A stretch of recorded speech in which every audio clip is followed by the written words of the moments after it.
2022년도 수능특강 경제를 맡은 저는 박봄입니다. 수능 개념홀릭 경제에 이어서 스텝 2, 두 번째로 넘어오게 되었습니다. 저는 이 수능특강 경제를 이렇게 이름을 붙여봤어요. 경제 1등급 프로젝트 다시 한번. 개념 공부 열심히 했지만 그 인간의 기억력에 한계가 있어가지고 한 번 한다고 다 기억나는 거 아니거든요. 다시 한번 세세하게 자세히 살펴보면서 1등급으로 가보자! 라고 하는 의미로 경제 1등급 프로젝트라고 이름을 붙여봤습니다. 제가 개념 강의하고 그리고 수특하면서 되게 놀랍다고 느낀 것은 무엇이냐면 사실 사회문화를 하거나 정치화법을 할 때는 별로 없었거든요. 정치화법은 조금 있었나? 그런데 경제만큼은 저 회사원입니다. 저 지금 대학생입니다. 저 이제 시험 끝나고 신입생, 고 신입생 될 새내기 될 대학생이 될 신입생입니다. 이렇게 하면서 그런데 경제 공부 한번 해보고 싶어서 왔습니다. 라고 하는 사람이 진짜 너무 많은 거예요. 이게 수능 강의인데. 그래서 왜 그러나 라고 생각해 보면 여러분은 잘 모를 수도 있을 것 같은데 수험생 입장이라면 잘 모를 수도 있을 것 같은데 이 경제라고 하는 과목은요. 성인이 되잖아요. 그러면 얘를 한번 제대로 배워보고 싶다라고 하는 생각이 굉장히 강렬하게 드는 분야입니다. 마치 역사도 그렇고요. 성인이 돼도 역사 공부 제대로 한번 해보고 싶다 이러거든요. 그리고 영어 있잖아요. 영어. 그리고 경제가 그렇습니다. 그래서 일반 성인들이 진짜 많이 와요. 진짜 많이. 그런 차원에서 생각해 본다면 여러분 진짜 운이 좋은 거다? 뭐냐면 나중에 내가 시간 내서 그리고 진짜 결심해서 경제 공부 한번 해봐야지 라고 그렇게 결심이 서야 할 수 있는 일인데 지금은요 학교 선택이든 또는 여러분이 좋아하든지 간에 암튼 경제를 처음부터 끝까지 엄청 면밀하게 할 거잖아요. 또 성인들이 공부하는 것보다 그 이상으로 면밀하게 공부할 거잖아요. 그런 기회를 가진 겁니다. 누구나 공부하고 싶은 분야를 제대로 공부해 볼 수 있는 기회. 게다가 수능 1등급까지 가보겠다라고 한다면 얼마나 세세하게 공부하게 되겠어요. 나중에 성인이 돼서도 진짜 기억난다니까. 경제 뉴스 이런 거 봐도 쏙 들린다니까. 마치 영어에 귀가 뚫리는 것처럼. 정말 그렇습니다. 그래서 여러분 진짜 잘 오셨고요. 수능 특강 오픈했는데 수능 개념 아직 완강에 업로드 다 된 지 얼마 되지 않아가지고 수능 특강이 또 막 올라오고 있습니다. 여러분들 막 조급증이 생겨요. 개념은 어떻게 하고 수능 특강은 언제 하고 이걸 병행할까요? 막 이런 질문들을 많이 합니다. 그래서 제가 OT에서 가장 먼저 하는 이야기는 개념 홀릭하고 수능 특강이 어떻게 다른지 말씀드리는 것부터 시작하겠습니다. 여러분의 질문이 많아서. 개념 홀릭은 진짜 개념이 중심입니다. 그래서 경제의 개념이라고 하는 것들이 뭐 추상적이거나 이러진 않지만 그래도 GDP라고 보면 너무 거시적이어서 안 와닿거든요. 뭐 그런 또는 무역 이론과 같은 거 사실 너무 거시적이어서 안 와닿거든요. 그래서 그러한 거시적이면서 안 와닿는 개념들을 사진과 함께 사례와 함께 아주 자세히 설명하는 것이 개념 홀릭의 목표라면 수능 특강은 이 수능 특강이 연계교재잖아요. 문제집입니다. 문제집. 그래서 개념도 반, 그리고 문제풀이도 반 이렇게 이루어져 있습니다.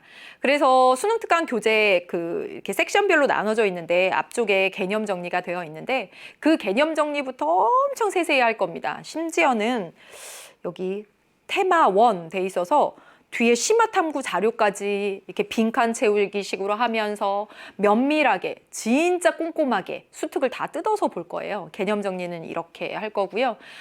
이보다 더 꼼꼼할 수는 없다 할 정도로 개념 정리된 부분도 빈칸 정리로 꼼꼼히 보고 문제풀이도 선지 하나하나 다 이해될 때까지 꼼꼼히 문제풀이 해 드릴 겁니다. 이보다 더 꼼꼼할 수는 없다 할 정도로.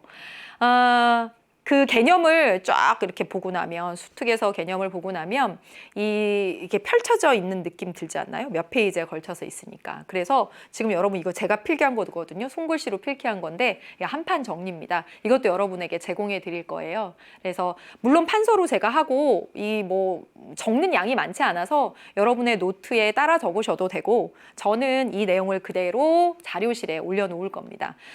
개념 정리라고 하는 게 그래요. 노트 정리라고 하는 게 진짜 무슨 수능 특강 교재에 있는 또는 뭐 개념 원리 교재에 있는 모든 내용을 다 따라 쓰는 게 노트 정리가 아니에요. 점점 노트 정리의 내용을 이와 같이 줄여나가야 됩니다. 가장 핵심적인 것만 남겨두고 이 가운데서 어려운 문제로 출제되는 것 내지는 추가해야 될 것들을 여러분이 덧붙여 가면서 해야 되는 거죠. 이게 노트 정리. 그래서 한판 정리를 여러분에게 제공해 드릴 겁니다.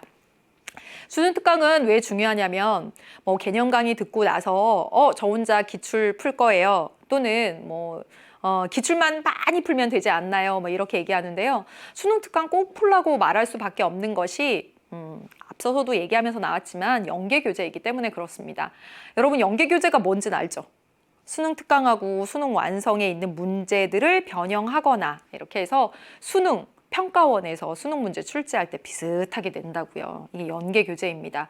즉 다시 말하면 무엇이냐면 수능을 출제하는 출제위원들이 보는 교재다라고 알려준 거예요. 만약에 이런 정보가 없다고 생각해 보세요. 그러면 출제위원들은 문제집 뭐 보지? 되게 궁금할 거 아니야. 근데 알려준 거야. 근데 이 교재를 안 본다? 라고 하는 건 말이 안 되는 거잖아요. 연계 사례를 한번 보여드리도록 하겠습니다. 우리 수능특강 교재 연계 사례들이 단원별로 나와 있어요. 이게 2021학년도 6월 모의평가 문제인데 물론 자주 출제되는 개념입니다. 실업률 또는 경제활동 참가율 뭐 이런 거 구하는 문제. 근데 이 문제 유형 거의 유사하게 2021 수능특강에 나왔던 문제 유형 보시면 취업자 수, 실업률, 비경제활동인구 이렇게 구하는 형식으로 출제가 되었습니다. 네, 그래서 꼭 봐라. 무엇보다 이게 수능에 또는 6월 모의평가, 9월 모의평가에 연계되는 문제이다 보니까 문제를 대충 내거나 할 수가 없어요. 거의 오류 없게 여러 번 꼼꼼히 또는 교육과정의 범위에 맞춰서 수능에 출제될 수 있는 교육과정의 범위 내에서 문제가 만들어진 퀄리티 가장 으뜸의 교재이기 때문에 꼭 봐야 된다. 진짜 수능을 준비한다면 꼭 봐야 된다라고 강조합니다.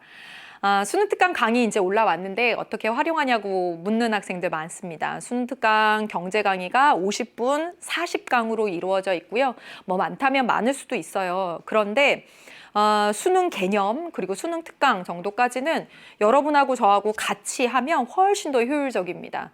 예. 경제 개념이 되게 많은데 그 가운데 20문제가 출제되는 거야. 그러니까 중요한 개념이 있겠지 또는 수능에 출제되는 유형이 있겠지 그런 것들을 판단하면서 파악하면서 같이 하면 훨씬 효율적입니다. 그래서 저는요 처음부터 끝까지 쭉 함께 했으면 좋겠다. 다시 말하면 앞에 개념부터 뒤에 문제풀이까지 조금 빨리 듣기로 해도 돼요. 그래서 쭉 함께 했으면 좋겠고요. 그에 앞서서 개념을 듣고 온 학생들이 많이 있을 테니까 예습 필수. 다시 말하면 앞에 개념 정리 부분 말고 뒤에 기본 문제나 실전 문제 안 풀려도 끙끙끙 하면서 내가 개념 홀릭에서 한번 배웠는데도 문제 적용하려니까 이렇게 안 되네. 개념을 이렇게 잊어버렸네. 그런 것들을 체크하면서 예습해가지고 오시길 바라겠습니다. 학생들 질문하는 것 중에 예습 복습 어떻게 하냐. 예습은 지금 말씀드린 것처럼 개념을 한번 했기 때문에 앞에 개념 정리 부분 보지 말고 문제 끙끙끙 한번 해보는 거야. 그리고 문제 풀 때 반드시 체크하면서 그냥 그냥 이렇게 푸는 게 아니지. 잘 안 풀리네. 대충 3번 할까? 연필로 막 대충 4번 할까? 이렇게 하라는 게 아니라 체크하면서. 즉 뭐냐면 이건 배웠는데 기억 안 나네. 또는 이거 되게 중요한 선지 같네. 이렇게 배운 개념은 수요 공급 법칙이 이동에 대해서 배웠는데 이렇게 문제로 출제되네? 이게 수능형 문제 유형인가? 떠오르는 생각들 있잖아요. 그런 것들을 체크하면서 잊어버린 거, 중요한 거, 다시 봐야 될 거 이런 것들을 체크하면서 진짜 꼼꼼히 풀어라 라고 말씀드리고 싶습니다.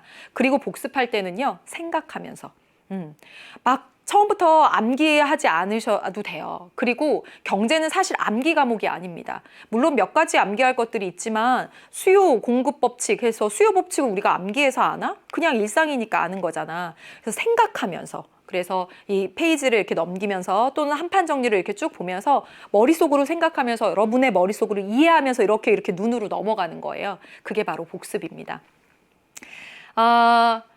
지금 학생들이 많이 하는 거 앞에도 말했지만 수능 개념도 아직 다 안 끝냈어요. 수능 특강 이제 올라왔는데 어떻게 해요? 라고 질문하는데 지금이 어느 시점이건 진짜 안 늦었습니다. 제가 많이 강조하는 건 빨리 경제를 시작해서 빨리 끝내서 난 6월 안에 다 끝냈어. 이제 다시는 경제 볼 일 없어. 그렇게 수능 공부하는 거 아니거든요. 그래서 어느 시점에 시작했건 간에 끝까지 수능 날까지 하는 게 가장 중요합니다. 그래서 지금 시작해도 안 늦었다는 말 진짜 말씀드리고요. 개념 강의 30강이에요. 30강을 결심하면 한 달 안에도 개념 강의 끝낼 수 있는 것이고요. 그보다 짧게 끝낼 수도 있고, 개념을 한번 그렇게 하면 수능 특강은 문제집입니다. 뭐 200문제 정도, 조금 그 이상 될 수 있을 텐데, 결심만 하면 이 문제 푸는데 뭐 열흘 또는 한 달이면 풀 수도 있는 거예요. 즉 앞으로 남은 기간이 중요한 게 아니야. 그냥 시작하는 시점에서 차근차근 해나가면 됩니다. 그래서 안 늦었다. 뭐 수능 일주일 전이면 늦은 거겠지. 수능 한 달 전이면 좀 늦은 거겠지. 근데 그때 물어보는 거 아니잖아. 그래서 안 늦었다. 그리고 어려운 문제 걱정 많이 합니다. 경제 어려운 문제 많다던데 어떻게 해요? 여러분, 모든 20문제가 다 어렵게 출제될 수가 없습니다. 여러분 수능 특강에서 앞단원의 지금 문제들 조금 봤을 텐데 그냥 술술 풀리는 문제들도 있어요. 모든 20문제를 다 어렵게 낼 수 없다. 17문제, 18문제 정도는 개념 공부하면 풀 수 있는 문제 정도. 그러니까 그 문제들부터 먼저 공략하고 어려운 건 나중에 해야 하는 겁니다. 기출 풀고 수능 완성하고 이러면서. 그래서 여러분이 특히 어려워하는 부분들이 생겨요. 그것들을 따로 모아서 정리하는 겁니다. 어려운 건 나중에. 그리고 무엇보다 중요한 건 꾸준히 하는 거야. 끝까지 하는 거지. 언제 시작했냐, 빨리 끝낸다, 그게 중요한 게 아니라 수능 보는 그날까지 꾸준히 조금씩 계속 끝까지 하는 거, 이게 가장 중요합니다. 제가 최근에 봤던 소설 중에서 가장 재밌었던 아몬드라고 하는 소설이 있습니다. 너무 술술 잘 읽히고 제가 사회문화였나 경제 강의에서 이 아몬드 얘기를 했는데 이게 RMC가 읽었던 책이라고 하더라고요. 원체 유명하기도 합니다. 이 책에 나온 구절이기도 한데 사실은 다른 의미예요. 한 명의 어른만 있어도 아이는 절대 무너지지 않는다. 즉, 한 명의 믿어주는, 그리고 그 아이를 지켜봐주는 어른만 있어도 아이는 무너지지 않는다는 이야기겠죠. 이걸 뭐 경제 강의랑 연결시킨다는 게 좀 과하기도 하겠지만 제가 한 명의 어른이 되어서 여러분이 경제 공부하는데 절대 무너지지 않도록 끝까지 손잡고 함께 가도록 하겠습니다. 네, 여러분 1강에서 만날 거고요. 기본 문제부터 차근차근 풀어가지고 오시는 거 잊지 마세요. 1강에서 만나도록 하겠습니다. 뭐가 문제야 say something